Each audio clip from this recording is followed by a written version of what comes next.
This video is going to be discussing the Hezen Vengeance, the Timelost version of this rocket launcher, which is dropped this week. It is the only Timelost raid weapon that we have available to us so far. There's going to be more released over time, week upon week, but so far we only have one.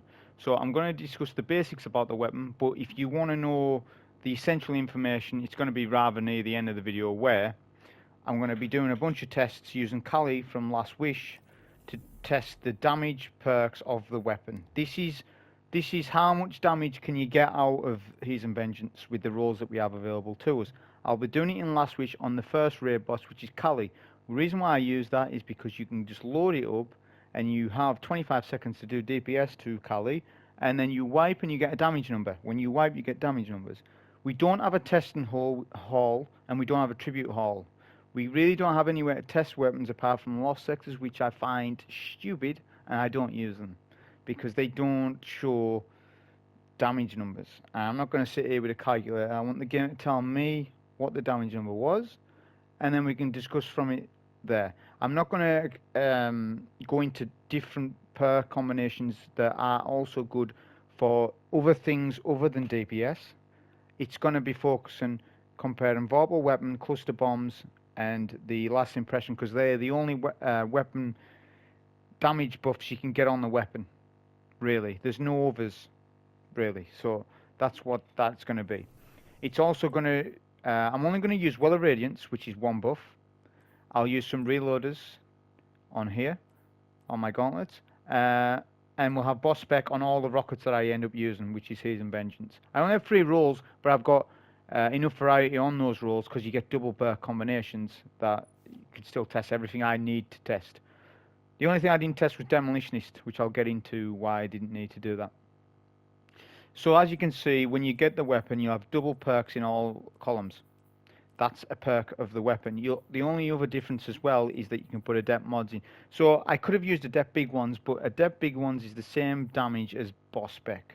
It's not increased. It just means you get additional damage to ultras, powerful combatants, and vehicles. It just adds extra utility to it if you're in an equipment locked activity like a Nightfall or Master Dungeons when they come out. So I didn't use Adept Big Ones, don't need to. I could have used Taken Spec, but I don't need to as well. That just complicates things. I'll just put on a boss spec, use Well of Radiance, reloaders on the gauntlets. That's it for the test. So that's getting all that stuff out the way. I can just basically quickly tell you what perks you can get on the weapon first, and then we can go from there. So this column's going to add stats to your weapon. This column's for stats. This column's also for stats, but has extra perks that gives you some utility. So this column, I'm not going to go through all the barrels. I'm just haven't got time for that. But what I can tell you is this.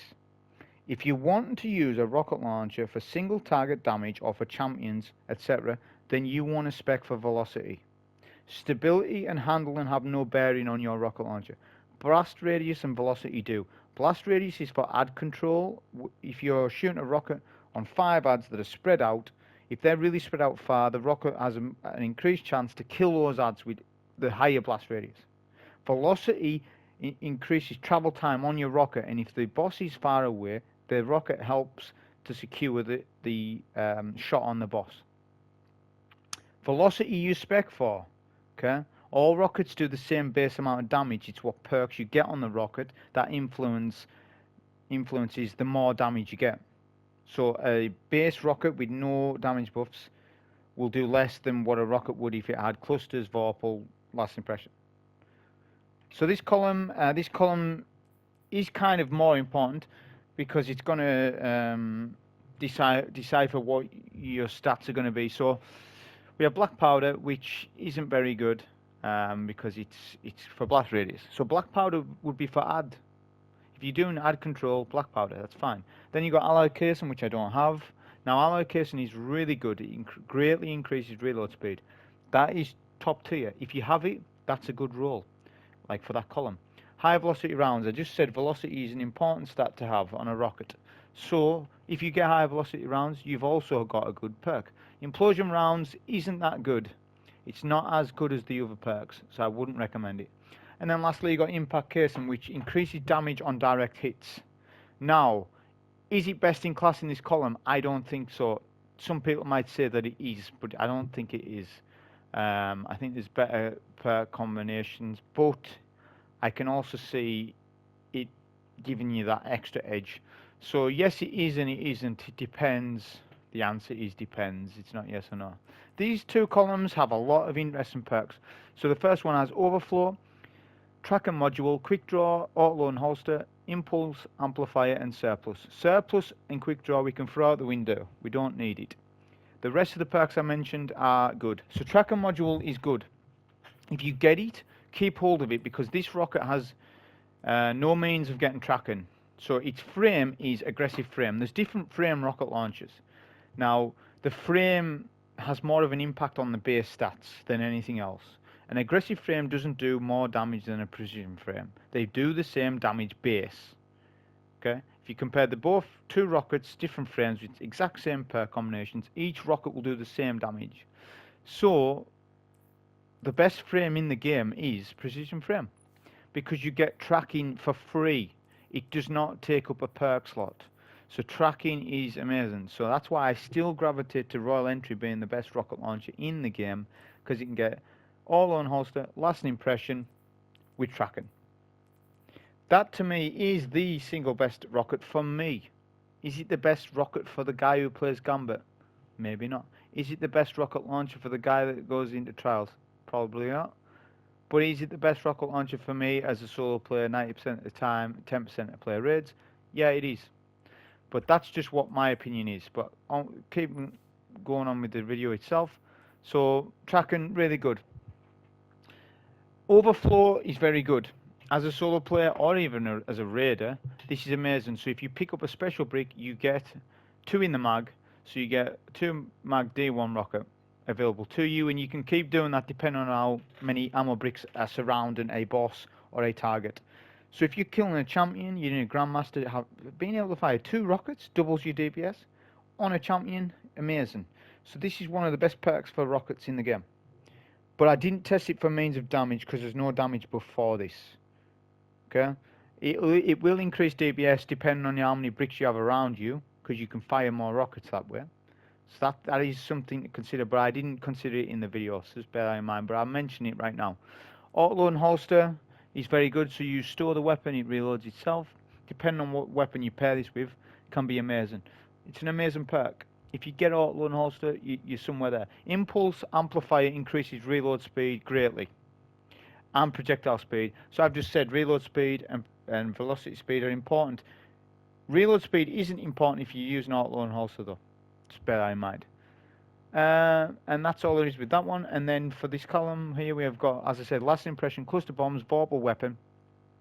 There's fresh and fresh and wellspring. You don't need those 2 perks. They're wasted in this slot. There's 2 other good perks. There's too many good perks in the video, in the weapon itself, so don't be using those. Demolitionist is really good, but I didn't test it in damage and stuff. It's really good on Atheon because you can spam nades, shoot your rocket, spam nades. It reloads itself. It's a full auto style rocket with Demolitionist. So yes, it's very good, but only when you've got like an ability regen buff like in Atheon. And you could do the full auto rocket style, but they changed the way that works. So I still think Demolitionist isn't as good as the 3 damage buffs that you can get, which as I said was Last Impression, Cluster Bombs and Vorpal. They all do different damage differently. So Last Impression leaves a shot that it's like a charged up cannon shot. It'll stick to that target and it'll do massive damage. Okay, so you've got damage there, which you're going to see in the damage tests. Cluster Bomb randomly adds cluster bombs. They have a RNG to them, but they're really good in terms of what they do, but there's RNG elements. And then Vorpal weapon is just a flat damage buff to bosses, simple as. So that's what you can get on them. On with the tests, I'll also do pairing, so I'll do some pairing perks. I'll talk through the clips as well. So I may pair it with, Izanagi's Burden, Witherhoard, showing damage on, the raid boss, solo. So for each clip on Kali, I'll explain what perks I had on where. So this particular role I'm using right now has no impact casing on it, but it's got Vorpal weapon and impulse amplifier. So we'll just show you what damage it does over 7 rockets. All the clips are 7 rockets. I'm not using rocket launcher reserves. To keep the test clean, It's just 7 rockets for all of them. And you've got the 25-second window to shoot anyways, so it wouldn't be benefit us having 10 rockets or what have you. So that's the damage. As I said, this is going to be without impact casing, because a lot of people are obsessed with that particular perk. 307,000. So that's the first damage number we get. Remember that, and you can compare it to the others. So for this roll, we do have impact casing. It's the same roll, just impact casing with Vorpal. This is just showing you how good Vorpal weapon is.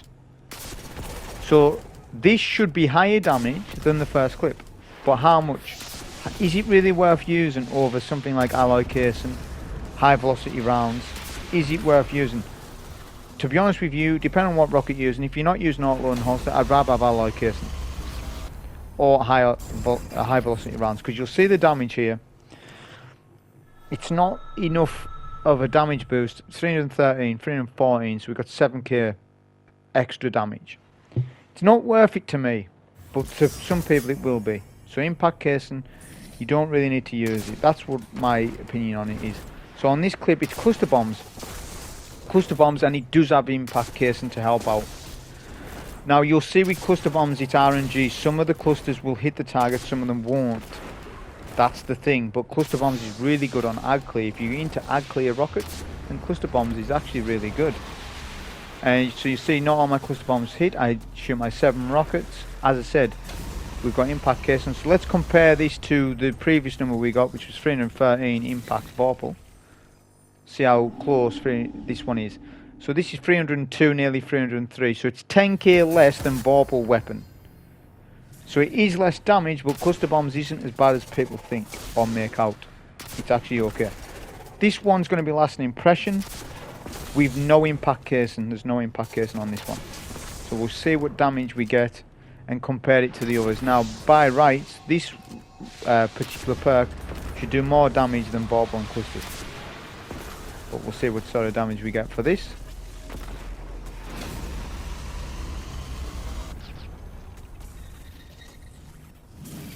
Obviously, if I have impact casing, the damage numbers are going to go up a bit, but that's without. Last impression 320, so that's the highest damage perk we have available to us on the rocket launcher, which I guess people know that, but it's more to show how they all are sort of closer than you think. You know, in any real world gameplay, it doesn't really matter too much. Now this is going to be a clip of me showing you Izanagi's Burden plus the Hezen Vengeance. So the idea is, it's auto and holster last impression. You can use your Izanagis, get the ×4 honed edge after each shot, then swap. By that time, your rocket is reloaded. Now we missed 1 crit only, so bear that in mind, but this video is to show you more the pairing and the synergy of the 2 weapons together. You double your damage. I've doubled my damage because of that. Almost nearly double my damage. So it's nearly 600,000. So that's really good synergize. The next good synergizing for the 2 weapons are Witherhoard, which exotic grey launcher has auto and holster built in it, and the rocket, of course, is going to be the same. It's going to be a lasting impression auto loading, no impact casing, as I said. And the idea here is, it all depends on the situation. I only have 25 seconds for DPS, so I opted to do 2 lasting impression rockets, then stow it, and then do a bit of Witherhoard. Or sometimes I'll do 2 Witherhoard shots and then 1 rocket. The longer the DPS window, the better this build is, because Witherhoard does damage over time, and you've got a lot of total damage within the weapon, but the burst DPS damage isn't that good. Izanagi's is better. If you need total burst damage, like for quick burst damage, Izanagi's is better with the rocket. But if you need total damage over time and you have a minute to do damage to a boss, like Prophecy or something, Echo Kell, he's a long damage window there, then Witherhoard's your better choice. You've still got plenty of ammo to play with, whereas Izanagi's, you chew through ammo so fast. So we got 400k, higher than the other damage numbers, but not as high as Izanagi's and the rocket. Hope you enjoy. Thank you.